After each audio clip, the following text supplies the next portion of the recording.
এই ঈদে কি ফোন কিনবেন ভাবছেন? তাহলে আপনার জন্য ভিডিওটি শেষ পর্যন্ত দেখবেন। Xiaomi Note 14 Pro এ নিয়ে আসলো 200 মেগাপিক্সেল ওয়ান্ডারফুল ক্যামেরা, যে কারণে আপনি ছবি থেকে শুরু করে ভিডিও থেকে শুরু করে সব কিছুই ভালো মতো করতে পারবেন। আর এটার মধ্যে থাকছে 4K ভিডিও, যেটা দিচ্ছে আপনার ভিডিও করার জন্য, ব্লগ বানানোর জন্য আকর্ষণীয় একটি সুযোগ। প্রসেসর পাচ্ছেন গেমিং প্রসেসর 7300 ডায়মন্ড সিটি, সেই কারণে আপনি যে কোনো গেমস ভালো মতো অনায়াসে খেলতে পারবেন। 3000 প্লাস ব্রাইটনেস পাচ্ছেন, যেই কারণে ডিসপ্লে কালারটা থাকবে অন্যরকম। Xiaomi কিন্তু দিচ্ছে PD charger, 45 watt charger, PD charger. আর ব্যাটারি পাচ্ছেন 5500 মিলি এম্পিয়ার। আর এটা কিন্তু পাচ্ছেন অ্যামোলেড ডিসপ্লে, পিপিআই 446 পিপিআই ব্যবহার করা হয়েছে।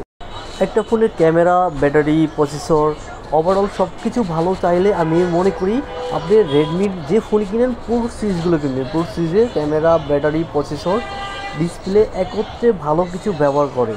এটা আমি মনে করি এই প্রাইজের মধ্যে অন্য অন্য ব্র্যান্ডের সাথে যদি আপনি কম্পেয়ার করতে চান, আপনি এই প্রাইজে যা কিছু রেডমিতে দিচ্ছে অন্য ব্র্যান্ডে নিতে গেলে অবশ্যই 5 থেকে 10,000 টাকা বেশি দিয়ে নিতে হবে। কেন নেবেন বেশি দিয়ে?